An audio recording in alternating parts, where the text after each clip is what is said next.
all those departments in India which are having NBA accreditation, they qualify the minimum requirements of quality of teaching, infrastructure, etc.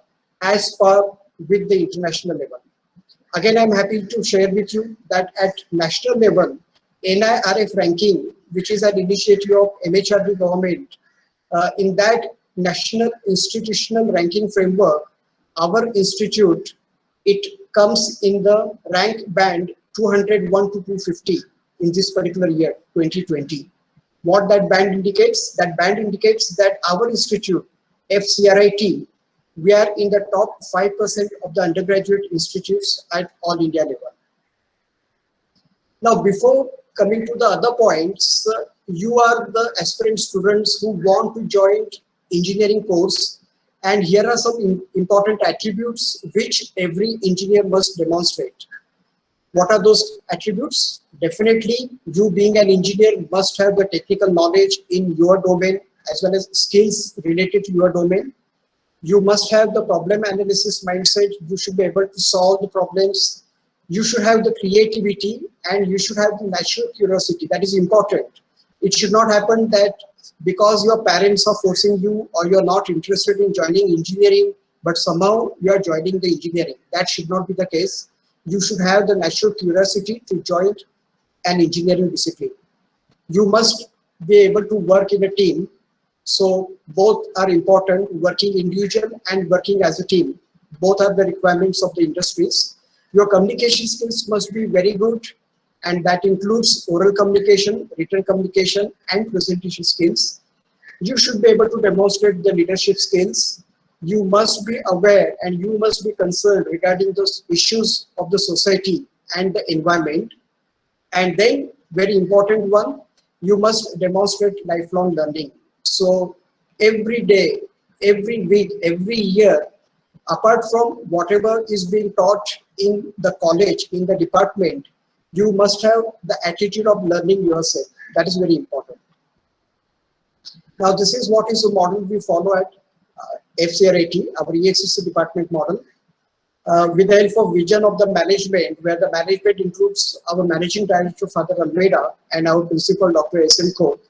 And then the vision at the EXCC department, with the support of highly qualified teachers, we have the strong base in the department and we built up on that particular base. We execute excellent teaching learning process and we have the excellent infrastructure. Just to tell you that in spite of this pandemic condition, right from the first week of July, we had already started our regular online classes for second year, third year and final year. So our teachers had adapted to all the online methodologies for teaching, etc. And they learn. So that itself is a demonstration that our teachers are also something like lifelong learning. Next, we make available various platforms in our department, not only at department level, but at institute level for overall personality development. So whatever attributes I just mentioned in the previous slide, basically those attributes will get inculcated in each and every student because of the second and the third block, because of our teaching learning process and because of the active participation of the students in co-curricular and extracurricular activity. And then because of that, at the end, we get the various outcomes in terms of achievements of the students, in terms of excellent results, and in terms of placement. Coming to the department teachers, our strength is 18 teachers. Out of that, 4 are PhD qualified, 3 teachers are pursuing PhD. Till now, in the last 5 years, we had received grant for the research and other grant worth 85 lakhs. And on an average, more than 20 research papers are published by our teachers per year. Our department has excellent infrastructure. We have 9 spacious and well-equipped laboratories. We have 5 ICT-enabled classrooms and teacher rooms. 2 laboratories out of 9 are specifically dedicated for the project work for the students. We have 1 seminar hall at the department level. And out of 9 labs, 3 laboratories are computer laboratories. As I already told, the department makes various platforms available, not only at the department level, but at the institute level. And we have the various student councils which organize technical events, cultural events, sports events at institute level as well as at department level. we have the professional society chapters at the department level, Institution of Electronics and Telecommunication Engineering Students Forum, IEEE Students Forum, Institution of Engineers India Students Forum, etc.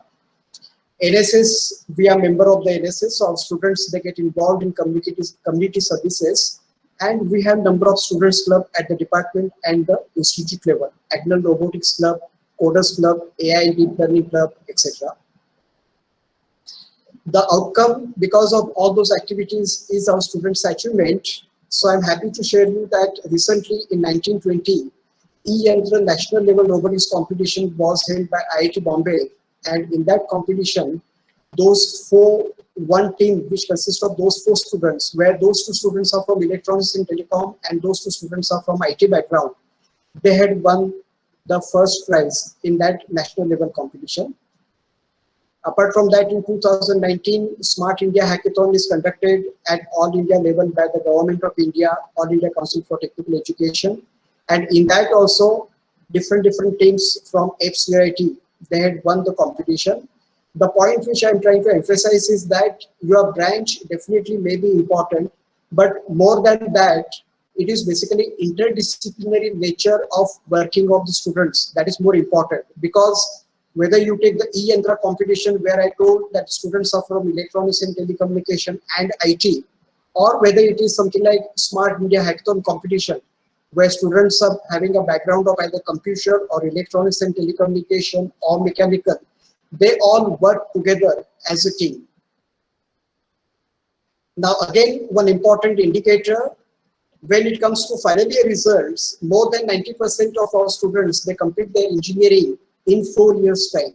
So that is one great achievement.